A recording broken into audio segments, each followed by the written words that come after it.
Imagine getting seriously injured 100,000 years ago. No hospital, no antibiotics, no painkillers, no doctor waiting to save you. A small wound could become a death sentence. And yet, ancient humans survived. So how did they do it? Life in the ancient world was incredibly dangerous. Imagine living in a world where every day could bring a new threat. A cut from a sharp stone, a fall while hunting, a bite from an animal. Today, many of these problems can be treated quickly. But thousands of years ago, there was no emergency room to run to. But ancient humans had something that was almost as powerful as modern medicine: knowledge.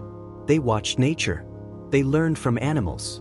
They remembered what happened when someone ate a certain plant or placed a particular leaf on a wound. Over generations, this information was passed from one person to another. The natural world was their pharmacy. Ancient humans lived surrounded by thousands of plants. Some were poisonous, some were useless, but others had properties that could help with pain, wounds, or illness. The challenge was discovering which was which. Imagine getting seriously injured 100,000 years ago. No hospital, no antibiotics, no painkillers, no doctor waiting to save you. A small wound could become a death sentence. And yet, ancient humans survived. So how did they do it? Imagine an ancient hunter returning to his group with a deep cut. An older member of the community recognizes the injury. They know what to do. Perhaps they clean the wound. Perhaps they use a plant they have learned to trust. It may not look like modern medicine, but it was still a form of medical knowledge. But there was another secret to ancient survival. And it wasn't a plant. It wasn't a stone tool. It was other humans. Ancient humans did not always survive alone. They lived in groups.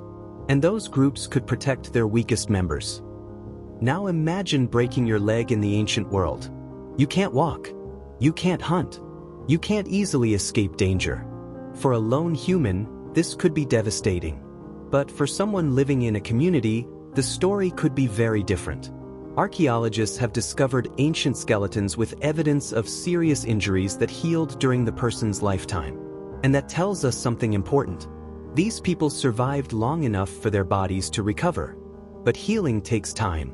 And someone who cannot hunt or gather food needs help.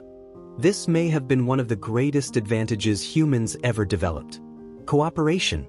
One person didn't have to do everything. While one person hunted, another could gather plants. Another could watch the children. And another could care for someone who was sick. And ancient humans had another problem that sounds surprisingly familiar: toothaches. Archaeological evidence shows that prehistoric people could suffer from serious dental problems. Imagine waking up with unbearable pain in your mouth and having absolutely no dentist. Fire was another incredibly important tool. It provided warmth. It helped humans cook food. And cooking made many foods safer to eat. Fire also allowed humans to live in places that would otherwise be too cold. In many ways, fire was one of humanity's earliest survival technologies. But surviving an injury was not only about treating the injury. The body also needed energy to heal. Protein, fat, vitamins, minerals. Ancient humans had to find these nutrients in their environment. Perhaps one of the most dangerous experiences was childbirth. Today, modern medicine has transformed childbirth for millions of people. But ancient mothers had none of those advantages. They depended on their communities. Experienced women may have helped during birth. Knowledge was passed from mother to daughter. Here's another fascinating question. Why did ancient humans live long enough to become elderly? One possibility is that older members of the group had something incredibly valuable: experience. They knew where to find food. They knew which plants to avoid. They remembered dangerous places. Imagine a child watching an elder prepare food, watching someone treat an injury, learning which plants were safe, learning how to build shelter, learning how to make fire. The child would remember, and one day, that child would teach someone else. Of course, ancient humans were still incredibly vulnerable. Predators could attack. Storms could destroy shelters. Droughts could eliminate food sources. And diseases could spread through entire communities. There was no guarantee of survival. But humans had one advantage. They could adapt. They could learn. And they could work together.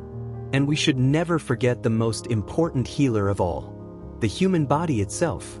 Our immune system fights infections. Our blood helps stop bleeding. Our bones can repair themselves. Our skin can close wounds. Ancient humans depended heavily on these natural abilities. So how did ancient humans survive without modern medicine? The answer isn't one magical plant. It wasn't one secret treatment. It was a combination of everything. Knowledge, observation, natural resources, fire, food, the human immune system, and perhaps most importantly, cooperation. Ancient humans lived in a world that was often brutal and unforgiving. A world without hospitals, without antibiotics, without modern surgery. Yet generation after generation survived. They learned from their mistakes. They protected their injured. They cared for their sick. And they passed their knowledge to the next generation. Perhaps the greatest survival technology humans ever invented wasn't a tool. It was the ability to help one another. And maybe that's one of the biggest reasons we are still here today.